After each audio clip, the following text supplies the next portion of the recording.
Well, good evening, everybody. This is Dave coming to you from the fire pit out here in the backyard of my house here in southern Maryland.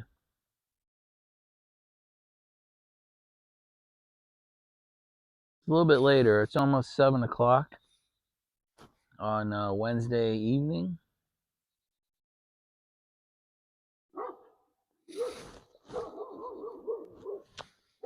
That is my attack golden retriever scaring the Amazon driver away again.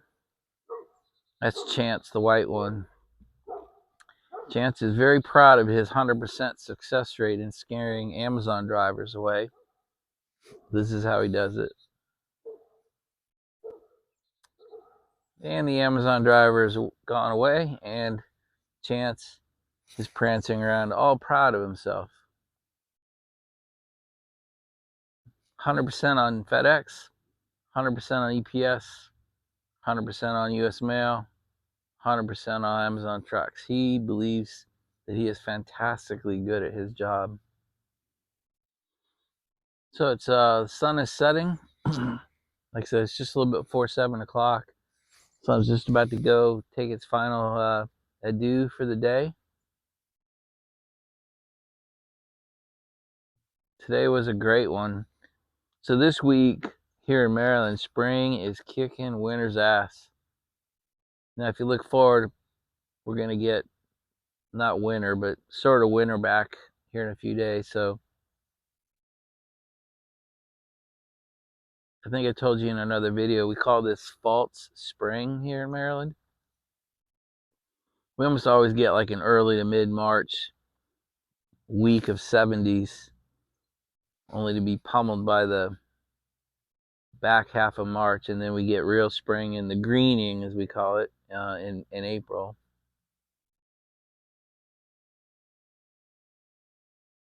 But false spring or not, it sure was nice today. Probably hit 75. I haven't even looked to see what it hit yet, but it sure felt like 75. So guys, I'm smoking tonight one of your recommendations. So this is a Perdomo Treinta Años, and it's the 30th anniversary. And that came from you guys. I never would have heard of it if you guys hadn't said it. So thank you very much. So far, it's we're a half inch in, but it is nice and smooth. And we're being sponsored again by Fresca. Probably about 8 or 9 more Fresca firesides, and then we'll be done with the Frescas. So I was laughing a little bit when I was lighting the cigar. It's old. I know it's hard to see from over here, but this is an old, it's a Jet Line is what it says on it. I must have bought this thing 30, 32 years ago.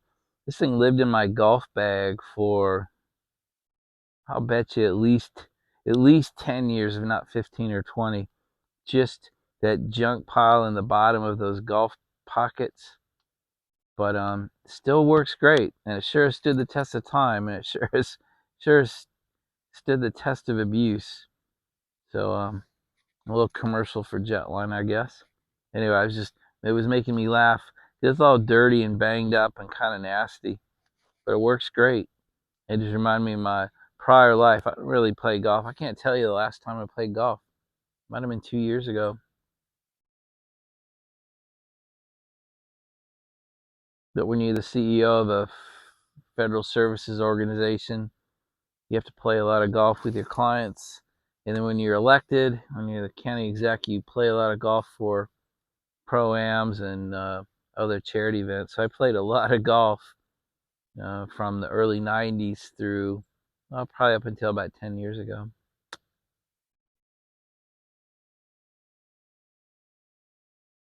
So guys, I had a really fun day today. I haven't had that much fun in a while. Just playing with the cars and getting them started and making sure they were running right and taking them out on driving loops. It was fun. Fun to take you guys in the Chevelle. I also did a loop in the McLaren. And now the Aston Martin's at home, so I'll drive that for a while. So it was kind of fun to take you guys with me on that. But it was just, I haven't had a car day in months, really since early fall, like September. all the time out in Wyoming kind of kept me away from the cars in the fall, and we just didn't have the weather. We didn't really have a winter here, but we had a lot of rain, and some of these cars just aren't built for rain. I mean, that I don't like taking that convertible 65 out in the rain, and the Chevelle is kind of too perfect to get too messed up in the rain and the mud and things that fly up off the road. So I've left them all as garage princesses for 5, 6 months. So it was just a good day. Everything went perfect. Everything started. Everything ran right. These cars, they just have to be started. They have to be run. They have to be driven. And so it's good. We'll start a rotation. So, every couple of weeks you'll see a different car here.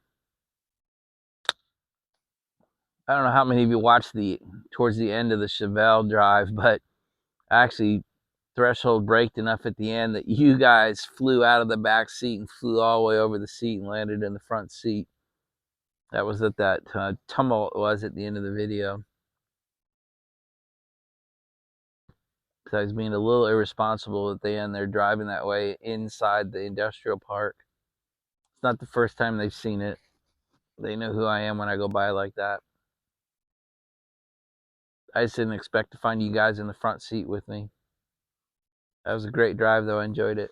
So I don't know if everyone's like this, if you guys are like this, but for me, there's just nothing like the heat and the glow and the flames and the sounds of a real fire in a fire pit.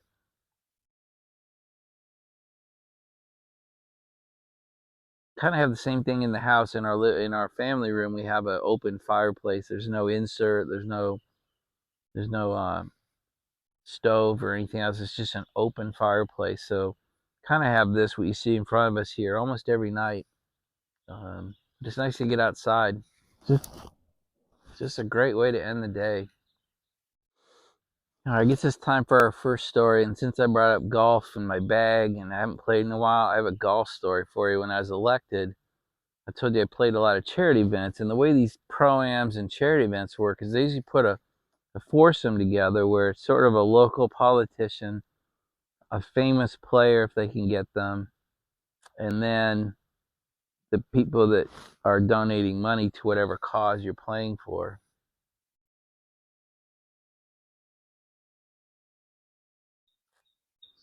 Back in the mid 90s, I got elected in 96. So one of those years right after that, 96, 97, I got paired up with Craig Norman, the Shark, and two rich guys. I didn't know them. And they were obviously the donation guys. And so their prize, or thanks for doing that, was getting paired up with me, which not much of a prize. And then Craig Norman, which clearly was the prize. But when you play in these events and you get a golf pro or a newly retired golf pro around, there's some etiquette, right? You don't try to talk to them about golf so much. You talk to them about their career, you talk to them about what they're doing today, talk to them about their impressions of things. But as we got further into the 18 holes, we had one of the wealthy guys started asking Craig Norman for, golf tips. Hey, would you watch me tee off? Maybe you can give me some tips, which is just over the line, over the red line. They just hate that. And they're even kind of briefed, like, try not to do that. Well, finally, after like 3 or 4 holes of being asked to watch this guy, Craig finally said, yeah, let me watch you line up. And watched him tee off. And he said, well, let me watch him a couple more times. He said, let me see you kind of play a hole and I'll give you some advice. And the guy, finally, Craig said, hey, I think I see your problem. And he said, I'm pretty sure it's your loft, which in golf means pretty much how high you throw the ball. And I said, wow, thanks, man. I'm gonna work on that. You could see him over the next couple holes, just trying to pitch his ball higher and higher. And he was obviously getting worse, not better. And finally said, Craig, I don't understand you. What do you mean? He goes, well, it's definitely your loft. I've been watching the last couple holes now, and it's definitely your loft. So the guy for another like couple holes. So we're coming into like maybe 15th or 16th hole at this point, and this guy just was not getting it. He was like, I just do not understand how my loft is playing into this. And finally, Craig looks at him and says, "It's your loft, buddy." He goes, "Dude, I don't know what that is." He goes, "It's your lack of fucking talent." Guy didn't say a word. We had like 2 holes to go, and that poor guy didn't say a word. I think he basically got off the course, the 18th tee, walked to his car, and drove home. I mean, it was hilarious, but you couldn't laugh. Oh my god! So to this day, I joke when I play golf about it's definitely your loft when we play. So there's a golf story for you. I guess to finish up by saying I felt bad for the guy.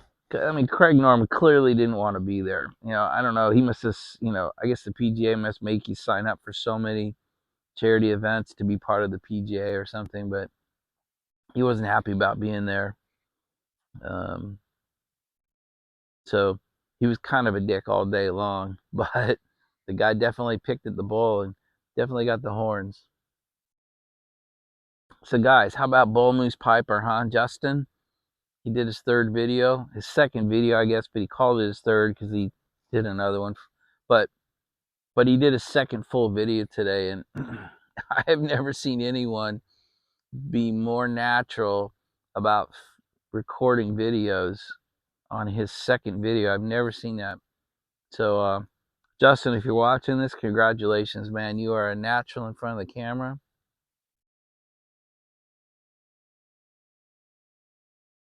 And I cannot believe how hard it was to get you to get in front of the camera and then have you to turn out to be this good at it. Crazy. So anyway, congratulations, man. My hat's off to you. So a follow-up to my FBI story about Oak Bomb. The field team of agents that was assigned to comb through the debris and the team that actually found the axle that I told you about, that squad was led by what's called an SSA, a supervisory special agent. And that guy, like 18 years later, it was one of my last things I did before I sold the company. I actually asked if he'd come work for the company, and we interviewed him. And I actually interviewed this guy, and I didn't know who he was. I had no idea he had involvement. He's the one who told me during the interview, hey, I was on the field team on Oak Bomb, and we're the ones who ended up getting that piece of paper to you for the rental receipt. So that was crazy to hear that story come back to me. Gosh, probably that was 95, and it came back to me in 18. So anyway, however many years that is, what is that, 13 years?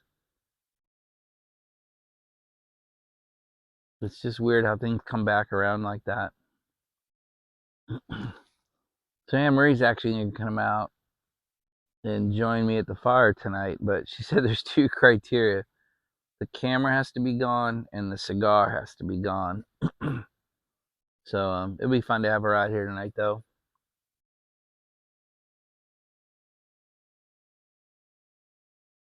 I'll have to ask her what she hates more, the smell of cigar or the idea of getting in front of the camera. That'll be an interesting question. I'll tell you what she says tomorrow.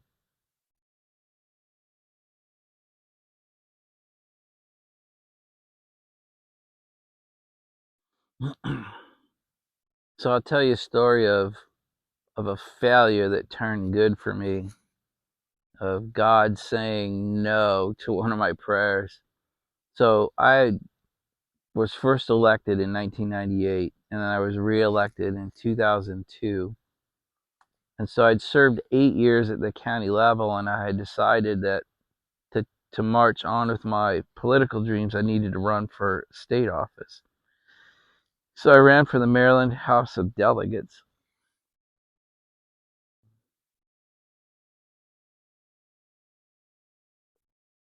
In the end of this part of the story is I lost the election and was out of elected office.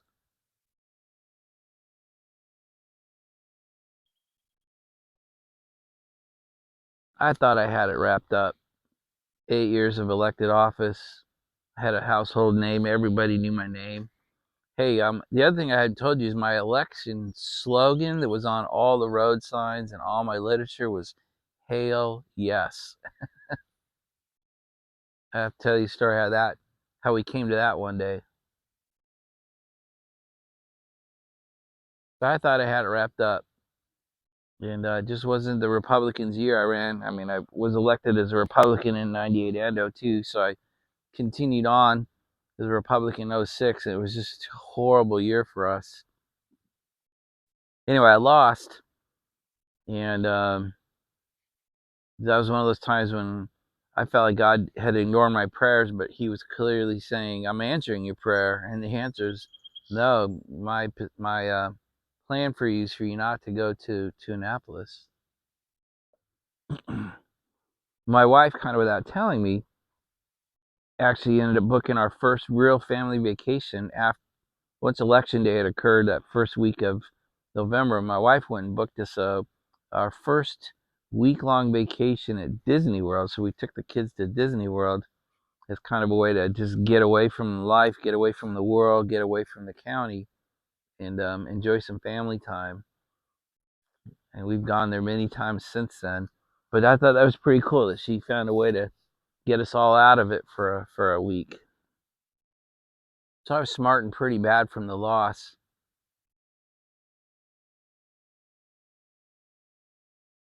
What happened over the next year was, I forget whose song it is, but some of God's greatest gifts are unanswered prayers. And oh, thank God I did not win and go to Annapolis. That really would have changed my life, because by about June of 2007, it was pretty clear the FBI was unhappy with the service organizations that it was contracted. They buy a lot of talent and a lot of labor. They augment, I mean, all federal agencies do this. They augment their staff with the staff of the staff of companies, and they were very unhappy with the service they were providing, so they were going to recompete the services contract to the FBI, and they actually asked DHA if we would compete as a prime contractor. I mean, this was $1 billion award, and they were going to award it to multiple contractors. And I was like, you got to be kidding me. I mean, I think I had 14 or 18 people at the time, and the companies that were gonna compete with us were like the Booz Allens of the world and Lockheed Martins, and I just thought it was a bit of a joke. But they said, no, we want you to be on a much larger contract at the FBI. So to be ready for that, yeah, it took a lot of work for the last back half of 2007. And they did. They actually issued the request for proposal in November. The federal government's a little bit famous for this. Kind of get towards the beginning of November, and then we had 45 days to get the proposal ready, so it was due January 8th. So good way to destroy your holiday season.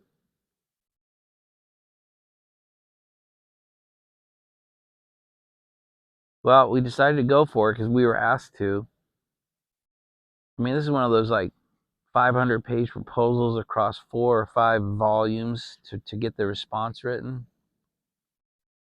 We must have worked, I think we worked 18 hours a day for 46 of those 47 days. It was 47 days from the day the RFP was let to the day the proposal was, the day that the proposal was due on January 8th.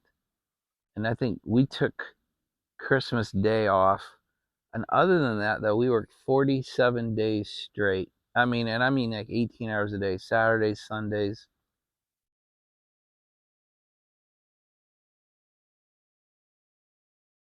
But on January 8th, we submitted a proposal like all the big boys. It was a pretty big deal. I can still remember to this day driving to West Virginia to deliver the proposal.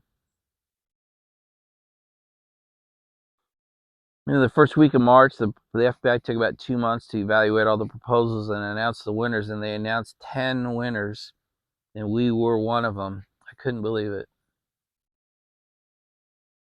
And that put us on the map. And that's how we really, from then on, is where we kind of blew up from there. So losing the delegate race in really November of 06 really set us up for that period of time from November and December to get the proposal done. And then come March, when we won, we had to then start competing for individual task orders. And there's just no way we could have done either one if I had been a delegate. So it was really about 14, 15 months from the day I lost the election to the day we won that major proposal. So from November of 06 to March of 07.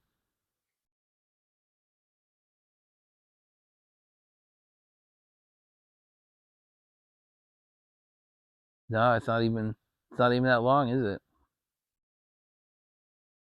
Wow, it happened the same year now that I'm thinking about it. That's crazy.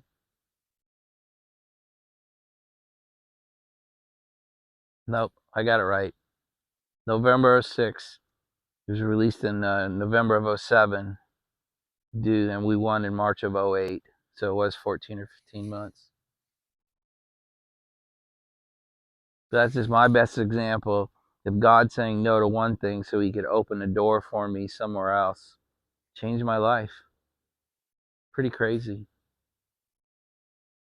So I have to say the Champagne 10th anniversary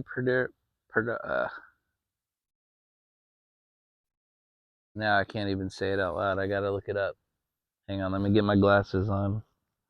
Yeah, so stupid. Perdomo. The Perdomo 30th is great, but I have to say the Perdomo Champagne 10th holds up to it just as well. They're both great smokes, by the way. This is really nice. Super smooth. I'm about a third of the way through it. Truly a fine cigar. But the 10th anniversary Champagne holds up. It's just as good in my opinion. So I'll give you a keychain update or a badge update. So the Team Freedom badges are the second batch arrived today. 25 more came in the door.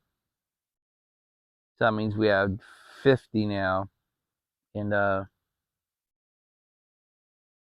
I have commitments out for 36 of them. It's crazy. You guys are doing great. I appreciate the requests.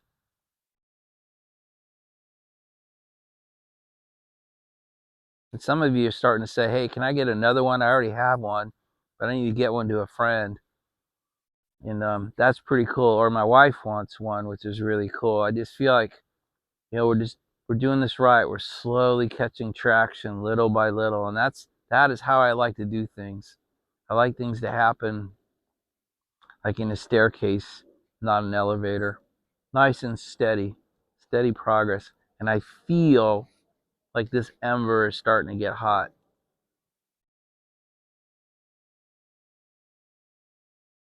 fact, I already talked to Linda today and ordered the next 25, so we'll have 75 out there plus the 25 Greg did. I bet you it's not more than a week or two, and we'll have 100 of these things out in the world, and we'll just keep doing it and keep doing it and keep doing it. So it's pretty cool. I am tickled when you guys make your videos and hold it up, and how proud you are to have it. So, and it's interesting. Your videos are changing people's minds. Um, I have a guy that wrote in today and said, "Hey, I didn't get it at first. I did not understand." He goes, "I get it now after watching these videos. Not only I get what it stands for, can I have one now?" So just nice job. Just keep those videos coming. They don't have to be offensive. They can be genuine, and I just think you guys are doing a great job. It's really fun. It tickles me every time a video gets done with that. I call it a badge for now. Well, I don't know. It's keychain doesn't cut it for me. So I'm gonna start calling it the Team Freedom badge until I get a. You guys are sending in candidate names, and I appreciate that. So please keep doing that. But I'm gonna start calling it the Team Freedom badge for now. But the the point of the story is thank you for your videos. It gives me great joy. It tickles me. And your videos are changing other people's minds. That's awesome. That's what this is all about. So I've discovered over the last several decades that I'm a bookends kind of guy. I love the bookends of the day. Sunrise and sunset are my two favorite parts of the day. I never get tired. Wherever I am in the world, I'm always up to watch sunrise, and I'm trying to be somewhere. Usually it's dinner with whoever we're with, where you can see sunset. I just love it. This light, this time of day, it's amazing. I am never sharper than I am in the mornings. I know that's opposite. I'm a full-blooded morning person, which just annoys the hell out of a lot of people. But I'm sharpest. I study, and I think I said this before. I study and do my writing and do my thinking like from 5 in the morning. So my prayers, my Bible readings, my other readings, and my writing all occurs in the morning. And then conversely, I am never more relaxed in the day than like 7 to 10 o'clock at night.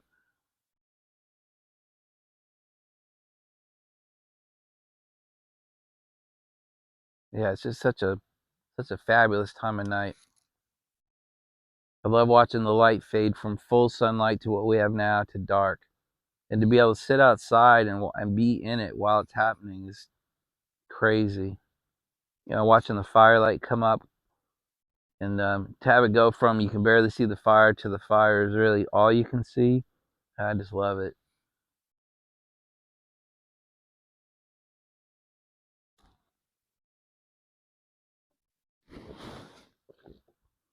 So one of the other things I see happening in our community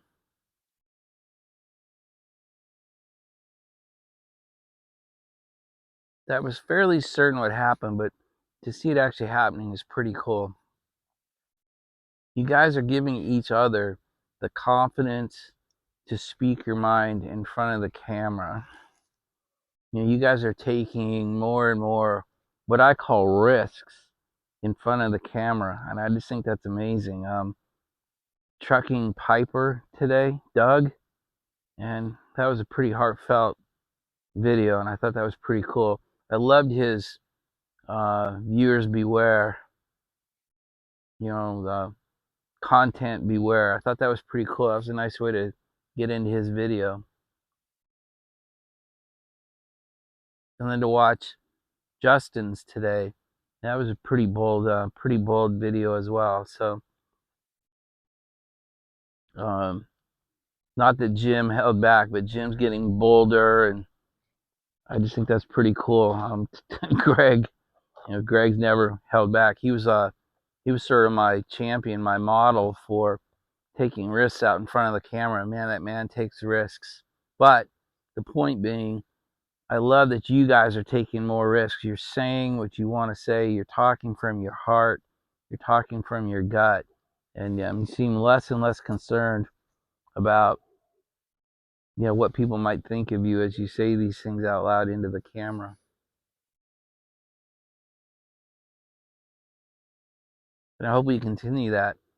I hope we can continue to inspire more and more people just to talk, right? You guys are getting so good at your stories.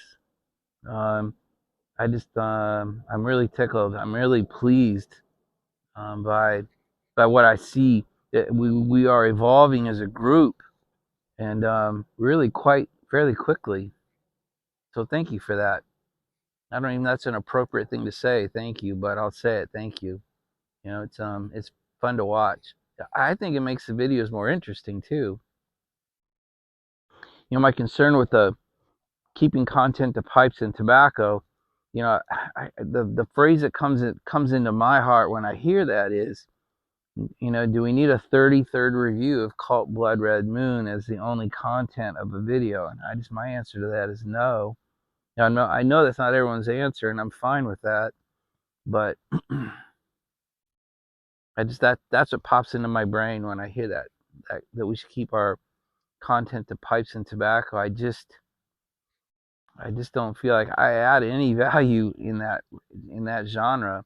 You guys, more and more, you guys are kind of almost giggling at me about, my mouth likes this blend, and then I can touch on it a little bit. Like today, I was actually able to say dark fired cherry, had a hint of sweetness on top of a very robust dark fired. I can't believe that sentence came out of my mouth.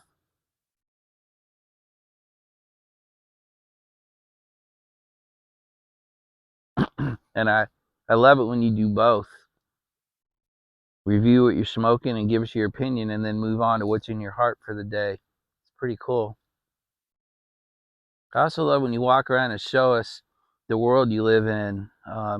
Trucking Piper Bob did a great one out in the woods today with his dogs. That was really fun to watch. And some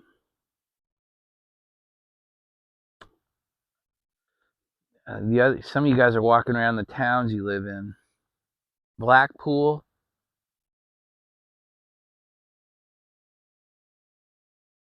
NP Piper has done, I think, 2, maybe 3 walking around Blackpool. That was really fun to see. I don't know if he'll ever get there. It was really fun to see it. Market Welsh Piper took us, I forgot the name of the town, sorry, but when you went on vacation, just about every day you took us into town and showed us something about it. That is really cool. Greg has gotten very good at taking us through some of the colonial towns he's in, for work. And I think that's pretty fun. It's fun to watch. We're showing each other places that, we probably, if we're honest, might not ever get to. Well, let's see if we can't round out the offensive meter here and talk about religion for a minute.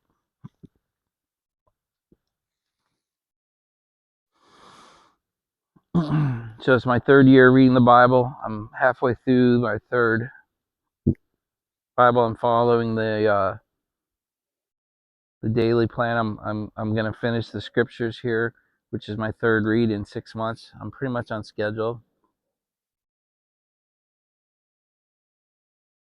But in my readings of the Bible, Christ tells us, if I don't have a relationship with you, if I don't know you, I may not pay attention to your prayer. I can just feel Potter Piper just going batshit crazy right now. But that reminds me of something. I grew up a Methodist, which means absolutely nothing to me now. But we went to church every Sunday. I was big into youth group from middle school through high school. And I remember one of the things the pastor taught us one Sunday was, don't treat God like a fire escape. Don't only talk to him in times of need or times of emergency. Use the downtime, the quality time, the quiet time, then there's nothing wrong with my lifetime, to build a relationship with Christ, so that when you do need him, he will turn his ear towards your prayer. And I thought that was good. That really has come back to me this this last couple of months.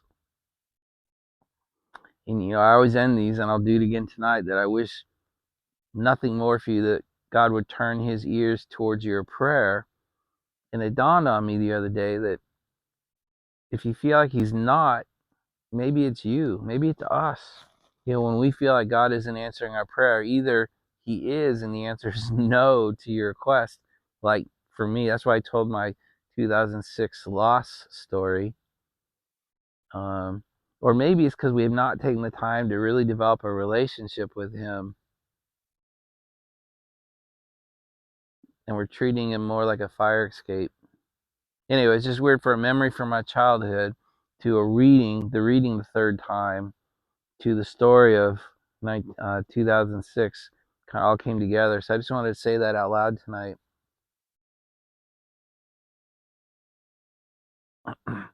Potter Piper and I talked quite a bit. I love his springboards. So maybe this could be a springboard idea. What, either as Potter Piper, as an individual, or as a Catholic priest, maybe he could teach us a little bit about that whole concept of saved by grace is one thing, but that's not what I'm talking about. I'm in no way saying that You have to qualify for grace. That's not my point. But to earn his ears, to earn his attention, not for saviorship. I don't mean that. Not for joining him in heaven upon death. Not my point. But through life, having the kind of relationship where he turns his ear towards your prayer, that he makes his face shine upon our lives, might require action on our part.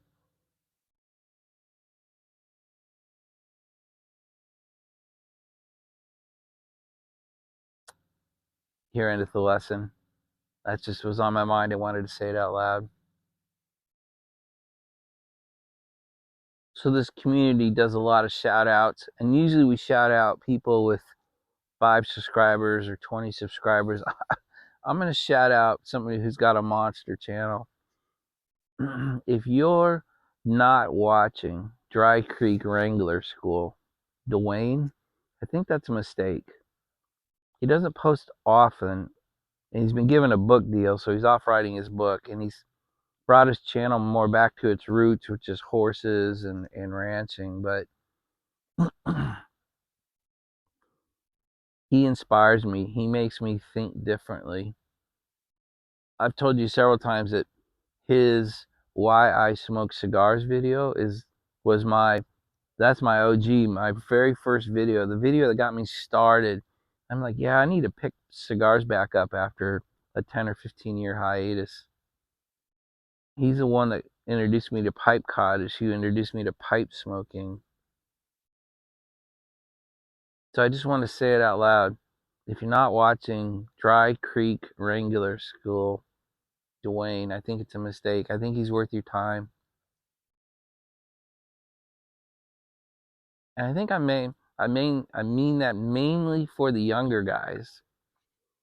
I mean it for everybody, but I think he's particularly on target for young men in their developing years.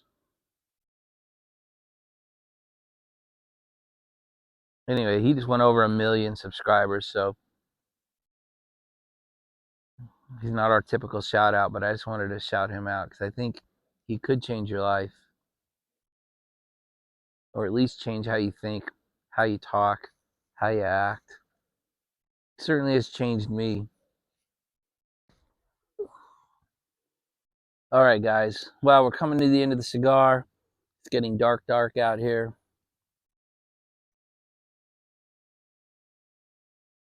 I think Anne-Marie's waiting for me to tell her that my cigar is done and that the camera's turned off. So I guess it's time to say goodnight.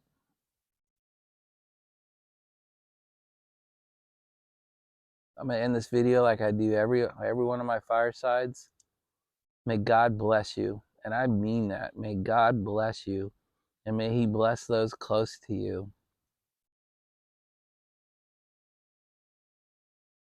May He bless your life like He has mine. I thank Him for that every single morning. I actually say thank you for life, and thank you for the blessings you have brought into mine.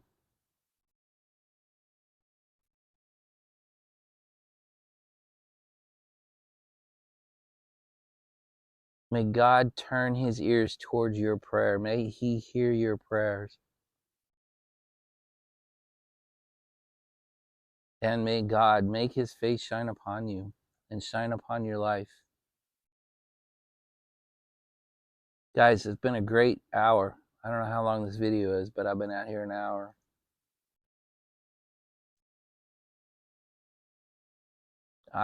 I love doing these. I love doing these fireside chats. Wow. I did not know how much I would enjoy it.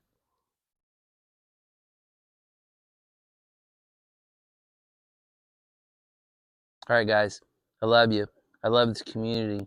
I love what we're doing. I love where we're going with it together. So let's stay together and keep going. Hopefully you had a good day. Have a great evening, and we will talk again tomorrow on Thursday. Good night, everybody.